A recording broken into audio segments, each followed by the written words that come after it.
Hello students, कैसे हो। मैं doctor Pawan Oberoi, former principal of Vidyottama girls PG college Khatauli, district Muzaffarnagar.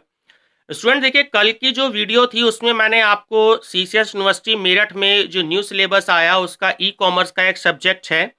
तो कल की वीडियो में मैंने आपको उसके 23 क्वेश्चन दिए थे। स्टूडेंट्स, वीडियो पसंद आ रही हो तो लाइक शेयर और सब्सक्राइब जरूर कीजिए, क्योंकि अगर आप सब्सक्राइब करेंगे तो ऑटोमेटिकली नोटिफिकेशन आपके मोबाइल पर आ जाया करेंगे। तो इसलिए आगे जो आपके जानकार स्टूडेंट्स हो उनको भी आप लाइक शेयर सब्सक्राइब के लिए जरूर एडवाइस दें, क्योंकि मोटिवेशन मिलता रहता है हम लोगों को। तो चलिए स्टूडेंट, उससे आगे के क्वेश्चन स्टार्ट करते हैं आज की वीडियो में। क्वेश्चन नंबर 24, सूचना प्रौद्योगिकी अधिनियम की किस धारा में पुलिस अधिकारी और अन्य अधिकारियों को सार्वजनिक स्थान में प्रवेश और तलाशी लेने का अधिकार है। तो स्टूडेंट, इसका सही आंसर है ऑप्शन नंबर डी, धारा 80, सेक्शन 80 है। देखिए, आईटी एक्ट 2000 ये कहता है, इसकी सेक्शन 80 ये कहती है कि दंड प्रक्रिया संहिता जो होती है 1973, कि किसी बात के होते हुए भी कोई भी पुलिस अधिकारी जो कम से कम इंस्पेक्टर जरूर हो, जिसे हम सब इंस्पेक्टर ही बोलते हैं, शॉर्ट में ऐसा ही बोलते हैं, तो कम से कम निरीक्षक यानी कि इंस्पेक्टर रैंक लेवल का होना चाहिए, इससे नीचे का ना हो। अगर उसे सेंट्रल गवर्नमेंट अपॉइंट करती है या स्टेट गवर्नमेंट अपॉइंट करती है तो वो किसी भी सार्वजनिक स्थान में यानी पब्लिक प्लेस में जो है वो एंट्री कर सकता है और तलाशी ले सकता है, और वहां पाए गए किसी भी ऐसे व्यक्ति को बिना वारंट के वो अरेस्ट भी कर सकता है। जो युक्ति युक्त यानी कि पहले के तरीके से कोई अगर वो प्लान किया हो उसने कोई गलत काम को करने का, या कोई उस पुलिस अधिकारी को लगता है कि एक संदिग्ध व्यक्ति है, डाउटफुल केस हो उस व्यक्ति के बारे में, या जिसने इसी अधिनियम के अंतर्गत कोई भी अपराध किया है या कर रहा है। क्वेश्चन नंबर 25, सूचना प्रौद्योगिकी अधिनियम के अंतर्गत केंद्र सरकार की नियम बनाने की शक्ति का प्रावधान है। स्टूडेंट, बहुत इंपॉर्टेंट क्वेश्चन है, ध्यान रखेंगे। ऑप्शन नंबर डी, धारा 87। जो आईटी एक्ट है उसकी धारा 87 ये कहती है कि सेंट्रल गवर्नमेंट इस एक्ट के उपबंध जो हैं उसको इंप्लीमेंट करने के लिए कोई भी राजपत्र, स्टूडेंट गजट बोलते हैं हम राजपत्र को इंग्लिश में, या कोई भी इलेक्ट्रॉनिक जो राजपत्र होता है उसमें कोई भी अधिसूचना नोटिफिकेशन का नियम जो है वो बना सकेगी। क्वेश्चन नंबर 26, सूचना प्रौद्योगिकी के अंतर्गत नियम बनाने की शक्ति प्राप्त है। स्टूडेंट, ये बहुत इंपॉर्टेंट क्वेश्चन है, ध्यान रखिएगा। कल हमने 2-3 क्वेश्चन पढ़े थे तो उसमें केंद्रीय सरकार था, लेकिन ये जो आईटी एक्ट है उसमें बनाने की पावर जो है वो स्टेट गवर्नमेंट के पास भी होती है और सेंट्रल गवर्नमेंट के पास भी होती है। ठीक है, ऑप्शन नंबर सी यहाँ करेक्ट है। बस आपको ये ध्यान रखना है कि अगर आपसे सूचना प्रौद्योगिकी अधिनियम यानी कि आईटी इंफॉर्मेशन टेक्नोलॉजी एक्ट की अगर सेक्शन पूछता है तो सेंट्रल गवर्नमेंट जो है वो सेक्शन 87 के अकॉर्डिंग नियम बना सकती है, और जो स्टेट गवर्नमेंट है वो सेक्शन 90 के अनुसार वो नियम बनाने की शक्ति उसके पास में है। क्वेश्चन नंबर 27, सूचना प्रौद्योगिकी अधिनियम 2000 के अंतर्गत डिजिटल हस्ताक्षर से संबंधित नियम बनाने की केंद्र सरकार की शक्ति है। तो ऑप्शन नंबर ए बिल्कुल करेक्ट है, धारा 10। आपने अक्सर देखा होगा जब आप कोई फॉर्म भरते हैं या अपना एग्जाम फॉर्म भरते हैं या कोई कंपटीशन का फॉर्म भरते हैं तो आपसे अक्सर कंप्यूटर वाले साइन करवा लेते हैं और फिर उसको स्कैन करके अपलोड करते हैं, तो वो आपके साइन जब प्रिंट आउट निकलेगा तो आपके सिग्नेचर भी प्रिंट आउट पर निकलेंगे। आप अधिकतर देखिए एग्जामिनेशन देखते हैं, आंसर शीट देखते हैं, 24-28 पेजेस की जो आंसर शीट होती है, कभी ध्यान देखना उसमें स्टार्टिंग में जहां आप अपने रोल नंबर की एंट्री करते हैं तो वहां पे रजिस्ट्रार के सिग्नेचर होते हैं। ठीक है, एक बार उन्होंने रजिस्ट्रार ने उसी किसी यूनिवर्सिटी के सिग्नेचर कर दिए, उसके बाद वो प्रिंट हो रहे हैं। ठीक है स्टूडेंट्स, तो आजकल डिजिटल सिग्नेचर का चलन है कि पहले से ही जो है सिग्नेचर करा लिए जाते हैं और उसको डिजिटल तरीके से, और वही फिर जब प्रिंट आउट निकलते हैं तो वही डिजिटल सिग्नेचर बार बार प्रिंट आउट में हमें नजर आते हैं। क्वेश्चन नंबर 28, सूचना प्रौद्योगिकी अधिनियम के अंतर्गत लाइसेंस के लिए आवेदन किया जा सकता है। तो स्टूडेंट, ये जो लाइसेंस है इसके लिए आप धारा 22 में आवेदन कर सकते हैं। ऑप्शन नंबर बी बिल्कुल करेक्ट है। ठीक है, अब इसमें एक चीज आपको ध्यान रखनी है कि 25,000 रुपए से अनधिक की ऐसी फीस का संदाय जो केंद्रीय सरकार द्वारा विहित किया जाए। ठीक है, क्वेश्चन नंबर 29, सूचना प्रौद्योगिकी अधिनियम 2000 को राष्ट्रपति की स्वीकृति प्राप्त हुई। स्टूडेंट मोस्ट इंपॉर्टेंट क्वेश्चन है, ध्यान रखिएगा, एग्जाम में आ सकता है। ठीक है, हमें डेट पता होनी चाहिए। तो ऑप्शन नंबर ए बिल्कुल करेक्ट है, 9 जून 2000 को। तो सूचना प्रौद्योगिकी अधिनियम 2000 को राष्ट्रपति की तो स्वीकृति मिली 9 जून 2000 को। ठीक है, और ये अधिनियम 17 अक्टूबर 2000 से लागू हुआ। पर्वत मतलब लागू हुआ, एप्लीकेबल हुआ इंडिया में। ठीक है स्टूडेंट, ध्यान रखेंगे, बहुत इंपॉर्टेंट है। क्वेश्चन नंबर 13, सूचना प्रौद्योगिकी संशोधन अधिनियम 2008 राष्ट्रपति द्वारा स्वीकृत हुआ। ठीक है स्टूडेंट्स, तो ऑप्शन नंबर सी 5 फरवरी 2009 को। ठीक है, सूचना प्रौद्योगिकी संशोधन मतलब इंग्लिश में रिवाइज कहते हैं। कभी कभी सरकार जो है कुछ चीजें ध्यान में रखते हुए उसको रिवाइज कर देती है। तो इसकी जो राष्ट्रपति की जो स्वीकृति मिली वो 9 जून 2000 को प्राप्त हुई थी। ठीक है, तो आंसर नंबर सी है। ठीक है स्टूडेंट्स, 5 फरवरी 2009 को ध्यान रखेंगे, और स्वीकृति हुई थी 9 जून 2000 को। हमने ऊपर वाले क्वेश्चन में अभी पढ़ा। क्वेश्चन नंबर 31, सूचना प्रौद्योगिकी संशोधन अधिनियम 2008 के अंतर्गत डिजिटल हस्ताक्षर शब्द परिवर्तित हुआ। जो डिजिटल सिग्नेचर शब्द थे वो हुए। तो ऑप्शन नंबर बी बिल्कुल ठीक है, इलेक्ट्रॉनिक हस्ताक्षर, इलेक्ट्रॉनिक सिग्नेचर। तो जो आईटी जो अमेंडमेंट हुआ इसमें 2008 में, उसके अंतर्गत जो डिजिटल जो हस्ताक्षर शब्द था वो इलेक्ट्रॉनिक हस्ताक्षर शब्द में बदल गया। यानी पहले डिजिटल सिग्नेचर कहते थे, अब इलेक्ट्रॉनिक सिग्नेचर में है वो। ठीक है, क्वेश्चन नंबर 32, सूचना प्रौद्योगिकी संशोधन अधिनियम 2008 में साइबर कैफे शब्द है। तो स्टूडेंट बहुत इंपॉर्टेंट क्वेश्चन है। इसके बाद का जो चैप्टर है वो साइबर क्राइम से रिलेटेड आएगा।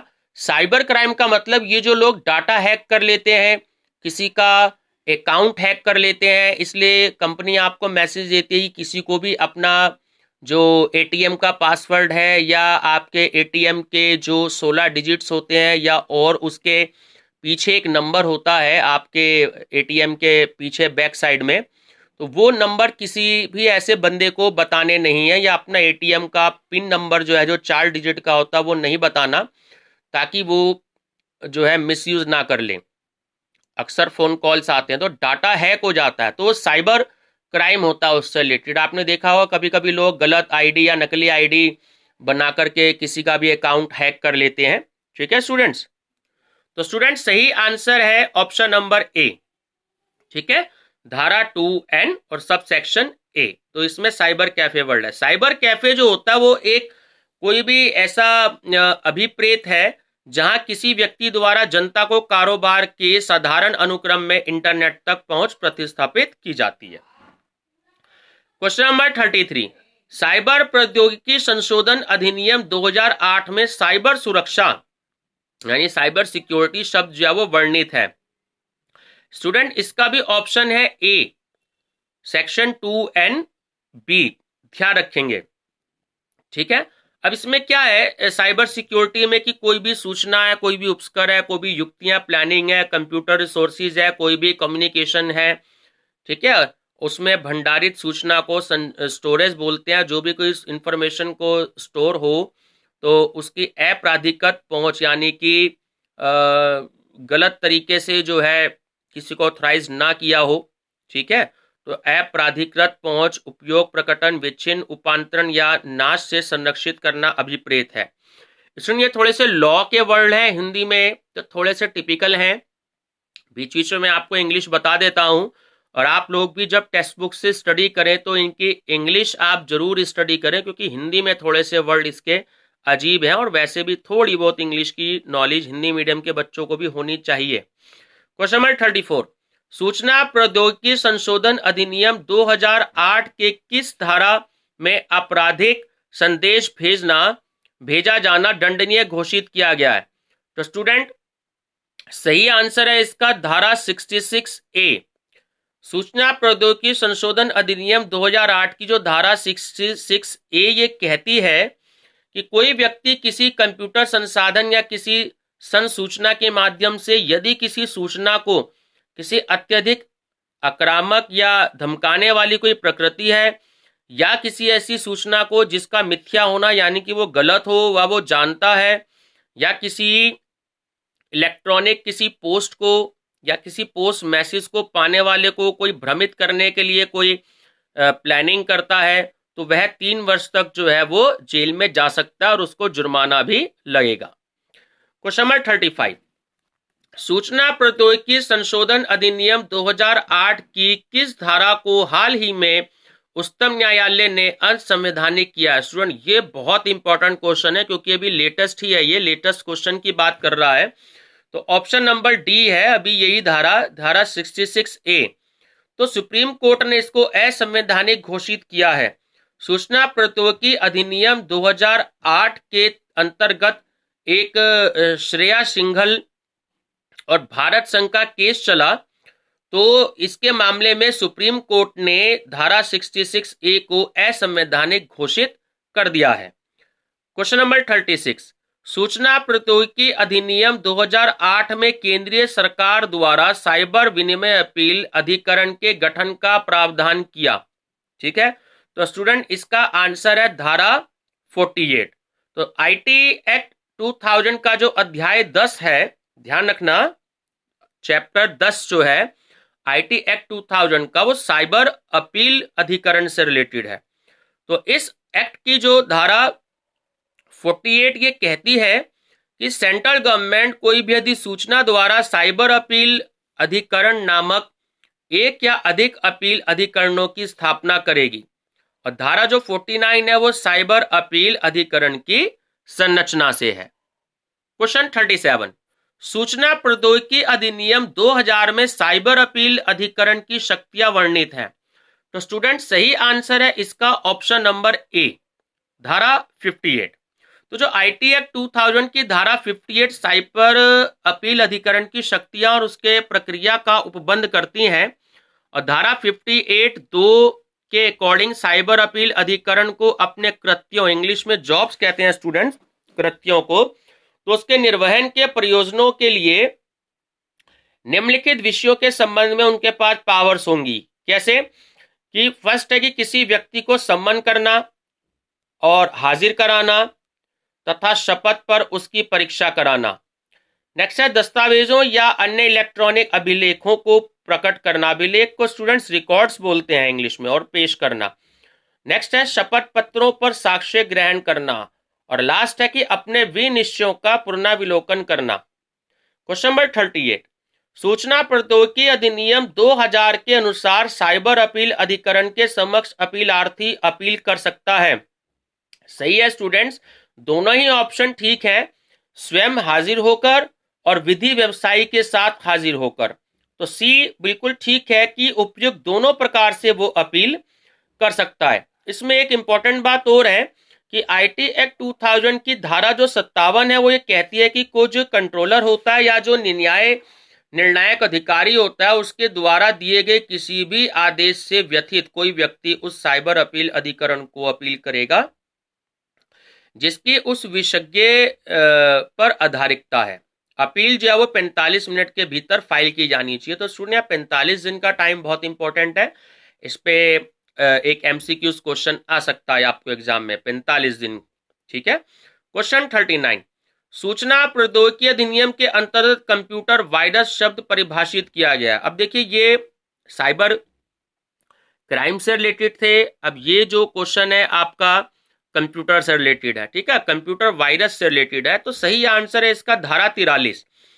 तो आईटी एक्ट की धारा 43 में कंप्यूटर शब्द को परिभाषित किया गया है। मतलब क्या है कि कंप्यूटर वायरस एक ऐसा कोई भी कंप्यूटर, कोई भी इंस्ट्रक्शन, कोई भी इंफॉर्मेशन, कोई भी डेटा या प्रोग्राम जो है वो अभिप्रेत है जो किसी भी कंप्यूटर संसाधन के निष्पादन को नष्ट करता है। परफॉर्मेंस होती है स्टूडेंट निष्पादन की इंग्लिश, उसको लॉस पहुंचाता है या कोई भी नेगेटिव इफेक्ट डालता है या स्वयं को किसी अन्य कंप्यूटर के साथ संलग्न कर देता है, मतलब अटैच कर देता है।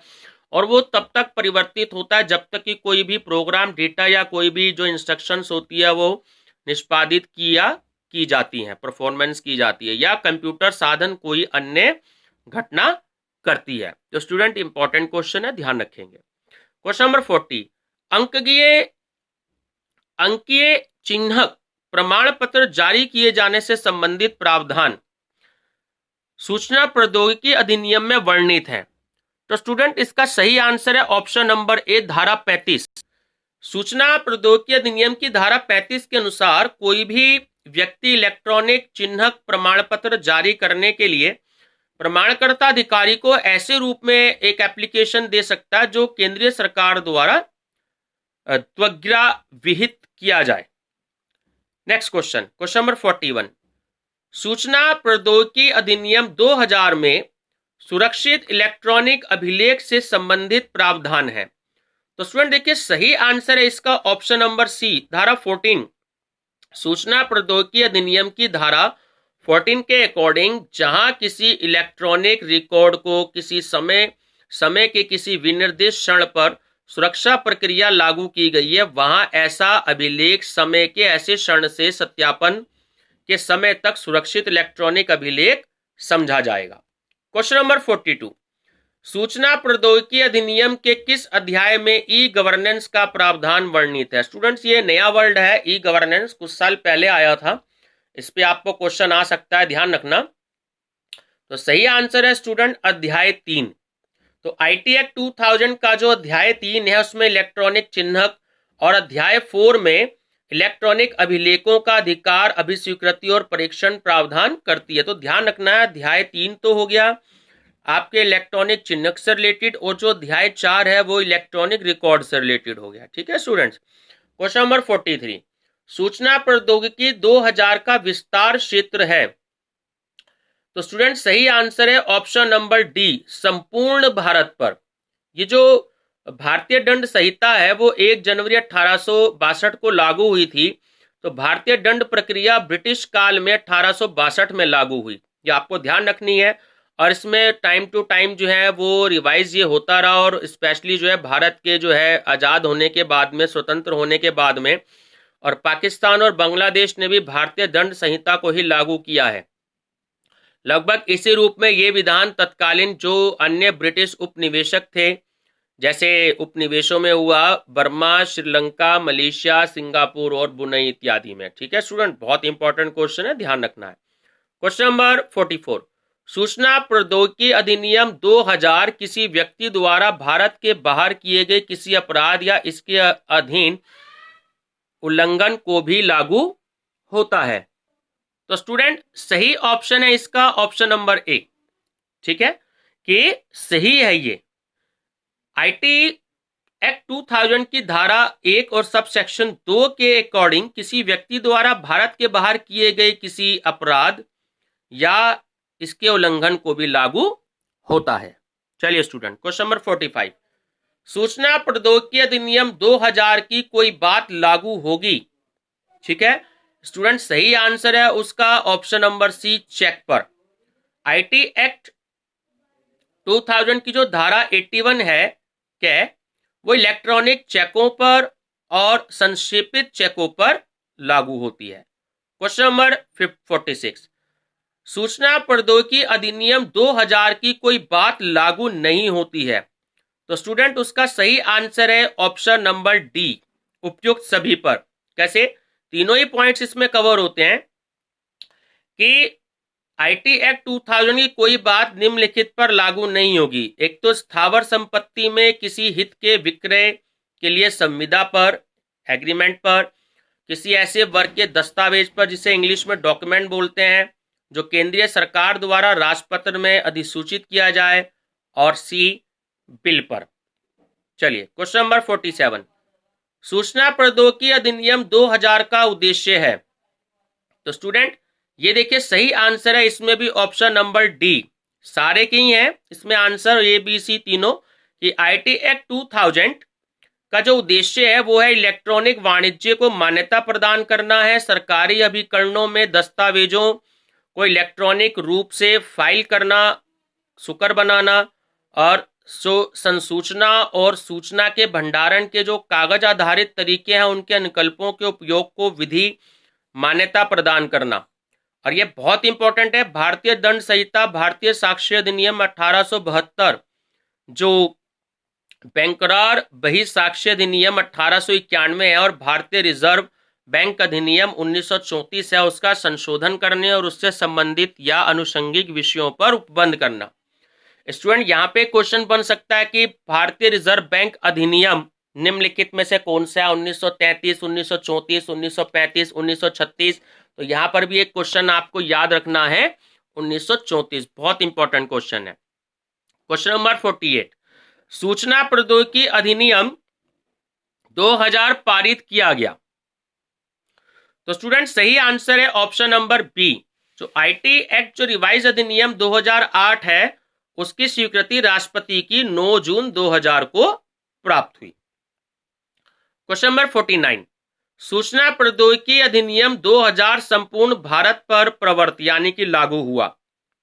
ये पीछे क्वेश्चन आ चुका है स्टूडेंट्स, तो सही आंसर है ऑप्शन नंबर सी, 17 अक्टूबर को। ठीक है, 17 अक्टूबर को पूरे भारत में लागू हुआ।